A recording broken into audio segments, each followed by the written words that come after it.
Hello, everyone. Welcome back to No Forks Given. I am Neha Lamba. I'm joining you today from New York. I have with me Shubh Geherwar, who is a young filmmaker, and he's recently made a short film called The Lunchbox. Welcome, Shubh. Hi, Naya. Thank you so much for having me. Yeah. So you're currently joining us from India, but you're hmm based in UK, Yeah, and the story of The Lunchbox is something that's come out of your personal experience, is what I hear. So, can you tell us a little bit about your background and what inspired the movie? sure. Yes. Well, again, I was born in India. My whole family's from just outside of Delhi, and we moved to the UK. My parents and I. When I was around 6 years old, and I've been there ever since. And doing just getting out of university there, and then in higher education, I ended up coming to London. We weren't based in London. We're based just outside of London in Reading. Yeah, And coming to London, and I've just graduated from film school, which with my thesis graduation project, which was a short film, which is called Lunchbox. It's about essentially a 7-year-old South Asian kid who gets teased for his food at school when he brings in some festival food one day, and that leads him to question his own identity and gets back to his mum who wants to celebrate Holi, the Hindu festival, with him. So essentially, it's about an immigrant mother and son relationship as they come to terms with their own assimilation and their own identity within British culture. and so is there you do you experience something similar, or how did you think of the lunchbox as a metaphor for that conversation? It was it was drawn on something similar. The initial thing of I remember when I was in year 2 or year 3 in school, and my mum always used to bring it, pack like Indian food and stuff like that. And I would used to wrap it up in foil because I used to eat it very discreetly because I knew even back then it was something subconscious, like, oh my God, it's something different than everyone else in my Yeah, class. And so I was like, I'm going to eat this kind of so on my own and see and not have anyone else comment on it. And then one day I bought in, it must have been like chane or something. And obviously they're like brown beets, and I was teased to call it poop. And I wasn't, I remember not being allowed to, that my friends back then got left the table and said, we're not going to come back and eat our food until you close the lunchbox. And so that yeah. was the first kind of, that's something that which stuck with me. And And that's a I scene in remember your film. Yeah, that is that's a that, scene. and that ended up being the sort of inciting incident for the rest of the story for Yeah, our main character. yeah. So it's the lunchbox to me is a perfect metaphor too for this struggle that families have when they're trying to straddle two cultures, because it really is in the school where you have one generation trying to fit in, and the family or the parents have their own struggle where they're trying to go to work, or even at home they almost Mm, feel responsible for preserving some sort of culture and passing it on to their kids. And yeah. sometimes it's through the lunchbox that they're packing or the tiffin that they're packing. And there's this balance of, and you brought that struggle from the mother's point of view, because she thinks that while her child doesn't want to carry Indian food in the lunchbox, and that means he's becoming less Indian. Did your mom experience something? Did you have, chat with her on that, or? Yeah, Um, for me, I think it was again because it's a short film. You need to put so much yeah, into so little time. For yeah, me, it was a lot more gradual. I remember even after that, I didn't immediately after that incident happened to me. It's not something I thought about that much. I went again, being a kid, I was like, okay, yeah, whatever, and I kind yeah, of boxed it away. And it was only again being a teenager and again going to a predominantly white school, a white Christian school in the UK, and not having that sort of um that in like education of like not kind of putting my not wanting to be like outwardly like one trying to right, fit in into and not to like put my own identity out there as because that could be a target yeah, for discrimination, bullying, teasing even, and so on and so forth. But so the thing, I grew up in Reading, and Reading has a very big South Asian community. Yes. Out in the UK, we celebrate everything's a huge. My like family friends are all South Asian, and we all speak Hindi, and we all do the festivals. But that was a world completely outside of school, and school is very British and white and Christian, and that's something that I kind of hid in a way, because I was accepting of my identity outside with my parents. I Yeah. never wanted that growing up to be kind of infiltrated into my school life. Yeah. And the reason why I relate to this and the reason why I said it's a perfect metaphor is because my kids are born and raised in the United States. Mm, And as a mother, I mean, I moved there after I got married, went to business school here, and I realized how little Americans knew about my food. And of course, as adults, there was less reaction to it. But when I was sending the kids to school, the school was very small and we didn't have a cafeteria. And I could see the difference. I mean, the one struggle was, of course, the child not wanting to be visible in terms of the food they're eating and, being commented upon. But as a mother, even if I wanted my child to blend in, I was struggling with the menu myself. Like I had to understand what other parents put in those tiffins. mm, If I disagreed with Ziploc bags because I had a certain, aversion to plastic, because, in India, it's not just the food. There's this culture in many of these communities where you want to reuse the tiffin box, mm. and everything. And my daughter would carry on and say, why can't you just zip it up? Why can't you just put it in little Ziploc bags? And I just kept thinking, but there's microplastics, there's this. And I'm trying to explain to her that this is also unhealthy. But more importantly, what kind of sandwich? Mm. It was that menu that I, as a parent, was struggling with. But strangely enough, in ninth grade, my son had an assignment about picking some experience, or I think not even racist, just something to do with blending in. And they had to make a comic book. And he chose literally the example that you've chosen of carrying palak paneer, which is, green Yeah. spinach paste. And everybody reacted. And that was a story that he wrote in his book. And I didn't realize that he had gone through something like that. Mm. So what do you think? Like, why do you think food then is such a big deal for um, any diaspora? Why is it why can't they just let go of it and find other ways to connect with their community or their culture? I mean, food is such like a sensual experience. You taste it, you smell it, you see it. Yeah. You can't. It's not something you can like ignore in a sense. Um, I guess it's different to than clothing or something else where it's something so far away. Like if you don't want to, if you see someone in like traditional Indian wear just going to the shops or something, that's weird. But you can turn away and not be affected by it, but that's not something you can really do with food. And then when you see food, you're always in a cafeteria, you're always close to it. So it's something so there. If you don't know what it is, there's always going to be this curiosity, or I guess this sort of other worldliness to food. I remember my because I also because my mum was also has this very strong opinion that it's me and my younger brother, and she always says I've now left home. I live in London. I make my own food and stuff like that. So she always calls me up and she's like, "Oh, what did you eat?" And I say, "Oh, I've made carbonara today, or I made some chicken thighs," and she's always convinced that I've not that doesn't fill me up the way that Indian food does. Hmm. Oh, she's like, "Oh, that can't be as that can't be as nutritious as a food that as a food that I cook for you. I used to cook to you every day."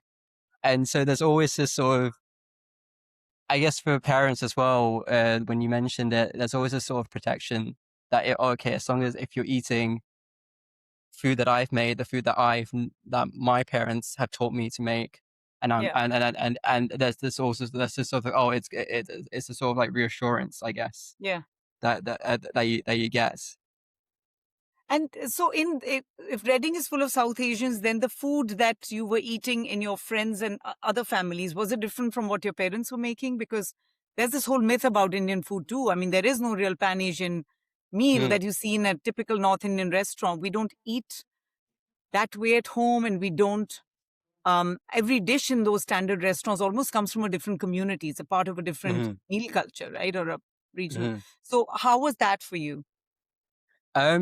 So I guess again, where we talk about like even like India, groups of people or groups of, like if you find someone from this from some other places, you stick together because it's a shared Yeah. culture and identity within India as well. So and we're from North India, so around Delhi, so we had the majority of my parents' friends were also around North India, and because festivals are different. When you go down south, you celebrate different festivals Mhm. differently. They have their own festivals and seasons and their own preparations they do for food. So you always just end up with similar groups. Yeah. And so what basically happened was when we would have South Asian food like dosa or idli or something, it would be something special and like, oh, let's treat ourselves and stuff like that. Whereas when we'd have naan and dal and stuff and rice and stuff that we're more used to up in North India, it would just be considered as everyday food, really. But interestingly enough, everything you said just validates the position of your friends who aren't familiar with your food, because we're doing that amongst us ourselves, right? Yeah. We're Yeah. literally segregating to food and familiar food that we Yeah. understand, and then we are holding somebody else responsible for not being familiar enough. And um and South Indian food, to me, growing up, was also the dishes you named, like idli and dosa.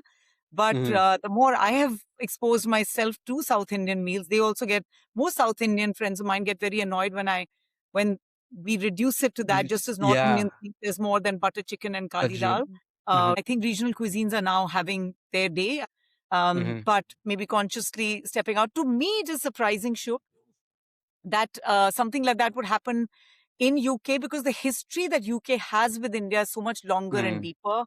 Even in Mm-hmm. 1970s, I read some statistics that there were about 2,000 Indian restaurants in Britain. So, Mm-hmm. that's the interesting thing for me. And I want to bring your attention to this recent incident in the US. There were two PhD students in the University of Colorado, Boulder, who were prevented from heating or microwaving their palak paneer because they said it smells too much. And they took the university to court and ended up having an Mm-hmm. out of court settlement. But as a part of that settlement, unfortunately, they have to not come back to the university also. And it's led to a lot of debate, because you referred to the fact that food is very intrinsic to people's cultures, because of, it tends to titillate multiple senses. Smell Mm-hmm. then becomes a very important one, because it's also ties to memory. It carries, when you Mm-hmm. think about a certain smell, it reminds you of a certain time. But when I smell Indian food or good Indian food, I immediately think of, oh, yum, I've got palak paneer is cooking, looks like rajma's cooking. Mm-hmm. Bothers me because it relates to things I like eating. Mm-hmm. But early years when I got married and came here, I mean, maybe broccoli and cheese bothered me as a smell. So what do you think about, like, I mean, is there a universal sort of smell of food that is bad or good, or is it something to do with, it reminds us of certain flavors and tastes and experiences, and so we like it and it's unfamiliar? What do you Mm-hmm. think? I think in terms of smell, anything which is again, if you're used to again, like I'll give again my mother as an example. She's used to a certain type of Indian cooking and stuff like that. Yeah, And so whenever she smells, and she's a pure vegetarian, so whenever yeah, she smelled meat, even like yeah, at all, yeah, she'd be so adverse to it, and she doesn't allow meat in the house and stuff like yeah, that because she just can't deal with the yeah, smell. The smell of eggs and the smell of meat really does not set her like it really sets her off. And I guess it is that thing of foreignness. I mean, when you go bring back up that whole thing about students bringing heating up palak paneer, that seems so unfathomable. Like that, like it's just palak paneer. It's like it's nothing. It's such yeah, an reaction on the part, especially that they're not allowed back. yeah, But I and but I it, this is not a defense at all yeah, on behalf of that university. but having, I guess that sort of would come from the thing of foreignness, if something smells or thing or looks different, then it's sort of hostile, or it's like, oh, that shouldn't be there, or like put it away. That's not within what I imagined, Yeah. my the world around me to be, Yeah. and which is really And yeah, and unfortunate. that is at some level racist because it is you have to as adults start understanding that something is Yeah, unfamiliar, and the reverse might be true. And for an education institution to not be able to understand that is yeah, perplexing to me. Um, yeah. I work for a technology company, and we were celebrating, I think, Asian History Month one time, and I was on a panel, and I had with me two people who were born and raised in the US, but they were of Asian origin, and I'm East Asian. One was Korean and Hmm. one was of Chinese origin. And they talked about their lunchbox growing up and how they were embarrassed to take their noodles and some of the Asian food. And they commented on the fact that it's become fashionable now, Mm, noodles, and everyone now once gets very interested in the tiffin. And that mm, was interesting to me because it really is about not just familiarities, it's something to do with when a country and a culture starts coming, not just mainstream, the country starts doing very well, the country that you associate hmm. with that.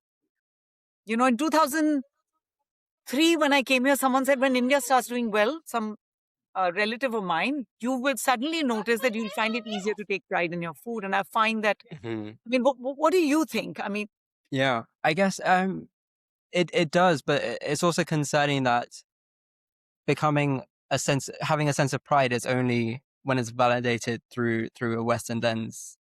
That it only, I guess it's also hard for people who are living in the diaspora, especially. It's so much easier if you live in India to be like, oh, I'm so proud of my culture because you're surrounded by it all the time. It's everywhere and everyone around you is. But if you're isolated somewhere, I guess that also comes into point of like, if say British people around me are being like, oh my god, I love India so much now, and a lot of people are be like, oh my god, I really want to go visit India, and I really want to explore it, and stuff like that now.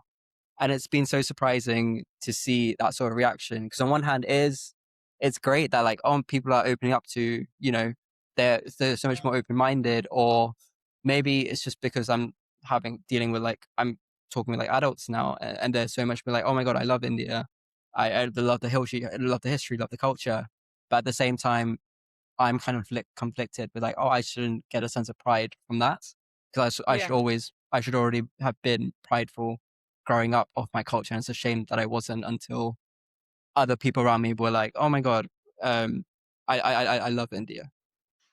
yeah. And another thing is that sometimes you can start loving a place culturally and yet not love the people. Like Mm, I've also seen a disassociation between, in England, for instance, the chicken tikka masala, right? yeah. It has been theoretically, or I mean, it's supposed to have been created in England, very close to the Mm, butter chicken around a similar time in India.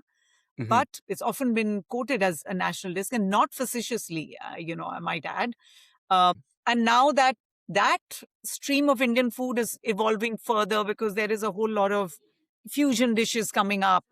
But just Hmm. because the food itself is seen as entwined in British history, it's not necessary that Indians themselves are being seen in the same light as somebody that they have the same relationship. So you can start liking a food and yet have some baggage towards a race or a community.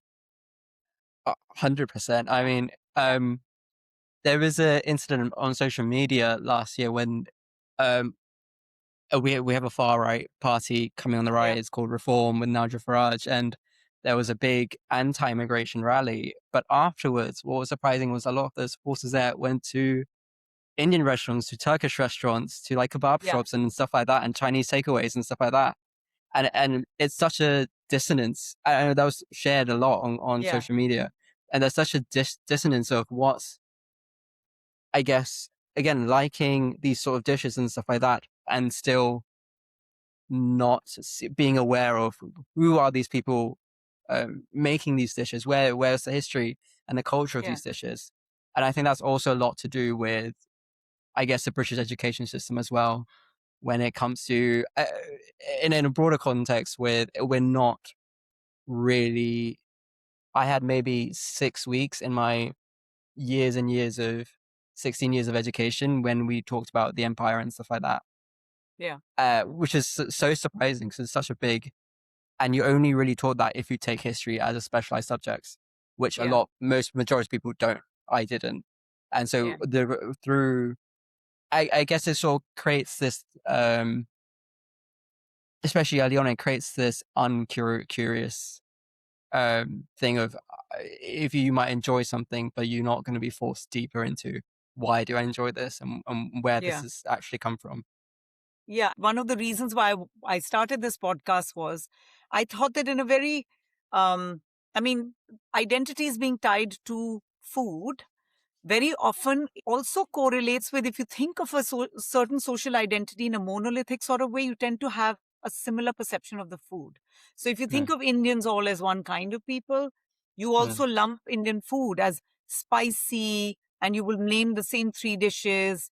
mm, Whereas when you start getting into the history of each of these and you realize Punjabi food, how different it is from Bengali food, which is all mm, fish based and cooked in mustard oil, and the amount of sweet, the emphasis there is on dessert, especially particularly China made dessert, and how North Indians would be uncomfortable with, say, certain kinds of Gujarati dal that they have has sugar in it, and it's a different cuisine. And then you go further south and you have dosas and idlis that the North, we talked about.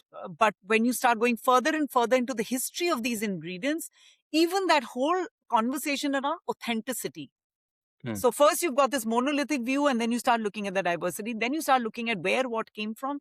The whole conversation around authenticity starts crumbling too, because red chilies didn't come to North India till 1850. And they were mhm, brought in 100 years before that into the subcontinent by the Portuguese. It's just a, fake contract construct as well. So when you start getting into these conversations, you start realizing, like, when you build these stereotypes and then you mm, learn to discriminate against them, really it's a lot more entwined, that history. So when you're talking about the politicians in a Turkish restaurant or an Indian restaurant, even if they start getting into those ingredients in their story, they'll mm. find it so complicated that even that objection to the meeting there will start getting more and more complicated. Again, it's the stereotype we have at a certain point. So I love I really resonate with the concept of the lunchbox. I think it really is the right metaphor for to capture the struggle of a community trying to straddle two cultures, and there are so many nuances to it. And you've gone beyond food and looked at that face cream where we're talking about skin culture as well. Is that Mhm. something touched upon it? Didn't stretch it too much. You want to talk a little bit about that? Yeah, it's essentially he ends up, uh, by wanting to trying to fit in. It starts off by not eating like Indian food that his mum's cooked, to not speaking the language, only replying back to her questions in English, Yeah, taking away, removing all his colorful clothes and stuff like that, to eventually, in the most extreme sense, using whitening a skin bleaching product yeah, on himself and then getting burnt with it, which is such an extreme example, but I want to show how these little things of isolating himself leads up to something much, much bigger and much more yeah. intense. And And and a the questioning. I mean, recently I find that Indian culture is much more visible in mainstream media and mm, in mainstream culture, at least in the US. A lot of the TV shows that the teens are watching, whether it's Never Have I Ever or it's um, Bridgerton, Bridgerton, you're seeing Indian characters. You're seeing Indian designers like Sabyasachi or the Paris Fashion hmm Week. It's all, a lot of Indian nods. But here is where the Indian part of the discrimination comes in. A conversation that Meera Nair started in like 1989 with Mississippi Masala, right? mm, Um, I've seen posts by Indians who will decry the fact that the Indian women, for instance, that are visible in these mainstream media representation are dark skinned.